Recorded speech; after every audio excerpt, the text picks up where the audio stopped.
Picture this: a skinny kid from North Carolina, barely 6 feet tall, stepping onto an NBA court.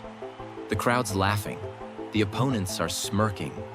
"He doesn't belong here," they whisper.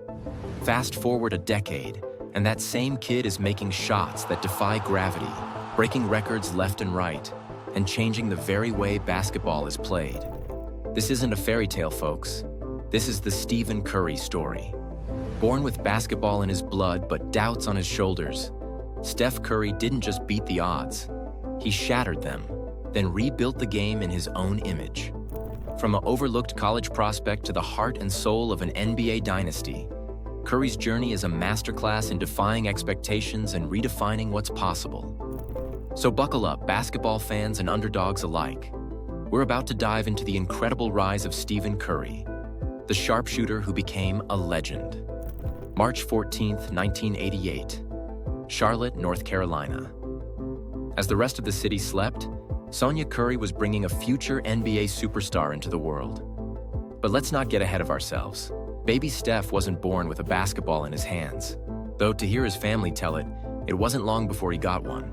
You see, Stephen Curry was born into basketball royalty. His dad, Del Curry, was lighting up scoreboards for the Charlotte Hornets with a sweet shooting stroke that his son would one day eclipse. But don't think for a second that Steph's path was paved with gold and NBA contracts. From day one, the kid was a sponge. While other toddlers were watching cartoons, little Steph was breaking down game tape with his dad. Del remembers it clear as day. Steph would sit there, eyes glued to the screen, asking about footwork and release points. Most kids his age couldn't sit still for 5 minutes, but Steph? He was studying. But all the basketball IQ in the world couldn't change one simple fact.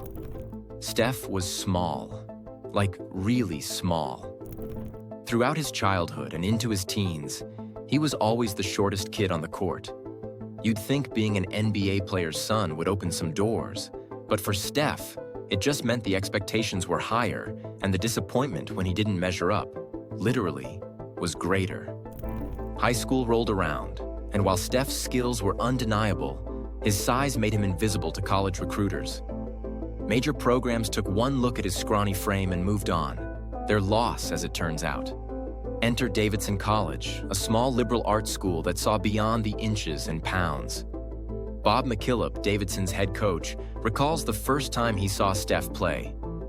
It was like watching a magician on the court. His shot was pure, sure, but it was his vision, his understanding of the game. The kid had that special something you can't teach. At Davidson, Curry didn't just play. He exploded. He turned the college basketball world upside down, leading this tiny school on a Cinderella run in the NCAA tournament that had everyone asking, who is this Steph Curry kid and how is he doing this? But even after lighting up March Madness, the doubters persisted. As the 2009 NBA draft approached, the whispers turned to shouts. He's too small. He's just a shooter. He'll never make it in the pros.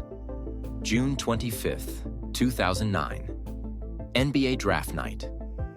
Curry sits, waiting, as pick after pick goes by.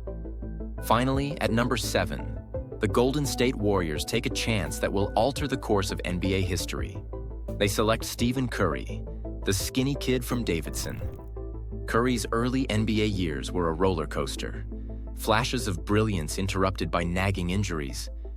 But with every setback, every doubter, every "I told you so," Curry worked harder. He wasn't just practicing. He was reinventing what practice meant. Hours in the gym became days. Thousands of shots became hundreds of thousands. Curry's pre-game dribbling routines started looking less like warm-ups and more like something out of a Matrix movie. He wasn't just preparing to play basketball. He was preparing to change it. Curry puts it simply, I knew I couldn't change my height. I couldn't suddenly become the strongest guy on the court. But I could make damn sure that every time I stepped on that floor, I was the most prepared player out there. And boy, did it show. As Curry's skills grew, so did the Warriors' fortunes. The 2014 to 2015 season wasn't just a breakthrough. It was a basketball revolution. Curry led the Warriors to 67 wins, snagged the MVP trophy, and then, just for good measure, brought an NBA championship back to the Bay Area. But Curry wasn't done. Not by a long shot. What followed was a reign of dominance that left the basketball world in awe. 3 championships in 4 years. 2 more MVP awards. Records didn't just break, they shattered. Yet it wasn't just the wins and the accolades that made Curry special. It was how he won, how he played. Before Curry, the three-point shot was a weapon. After Curry, it became the weapon. He didn't just extend the range, he blew it wide open. Suddenly, defenses had to guard against shots from half court. The entire geometry of the game changed. Kids on playgrounds started chucking up shots from way downtown, all wanting to be like Steph. He didn't just excel within the game, he redefined it. As one NBA analyst put it, what Curry did was expand the very concept of what's possible in basketball. He made the impossible look routine. But here's the kicker. Amidst all the success, all the fame, Curry remained Curry. Humble. Faith-driven. Family first. In a sports world often dominated by ego, Curry became a different kind of role model. Whether it's his work with children's charities, his vocal support for women's rights, or just the pure joy he brings to the game, Curry transcended basketball. He became more than an athlete. He became an icon. Curry's perspective is refreshing. At the end of the day, basketball is just a game. What matters is how you impact people's lives, how you use your platform to make the world a little bit better. As we look to the future, one thing is crystal clear. Stephen Curry's legacy is far from finished. Still in his prime, still breaking records, still changing the game. The kid from Charlotte who was told he was too small has become a giant of the sport. So the next time you see a shot that seems impossible, a play that defies logic, or a kid on a playground launching a ball from way beyond the arc, remember this. In the world of Stephen Curry, impossible is just another challenge to overcome. And in his hands, the basketball becomes more than a ball. It becomes a revolution. Now you might think you know everything there is to know about Steph Curry.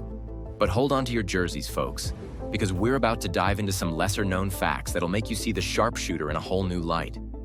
First up, did you know that basketball wasn't Curry's first love? As a kid, he was all about, wait for it, cricket. That's right, during his childhood years in Toronto, while his dad played for the Raptors, young Steph got hooked on the sport. Who knows, in another universe, we might be watching Curry revolutionize cricket instead of basketball. Speaking of childhood, here's a curveball for you. Curry's first email address was s.30@yahoo.com. Why? Because his childhood nickname was Wardell after his first name, which he shortened to Wad, then Dot, and finally S. Imagine if that had stuck. We'd be chanting S. S. at Warriors games. Now, we all know Curry for his supernatural shooting ability, but did you know he's ambidextrous? That's right, he writes with his left hand but shoots with his right. It's like he's got a secret weapon on each arm. Here's another gem. Curry has a bizarre pre-game ritual that involves eating the same meal before every single game. What's on the menu? Pasta, chicken, and mixed vegetables. The man's as consistent with his dinner as he is with his three-pointers. This isn't just the story of a great basketball player. This is the story of a kid who rewrote the rules, who showed the world that it's not about how high you can reach, but how far you're willing to go. This is the Stephen Curry story, and it's still being written.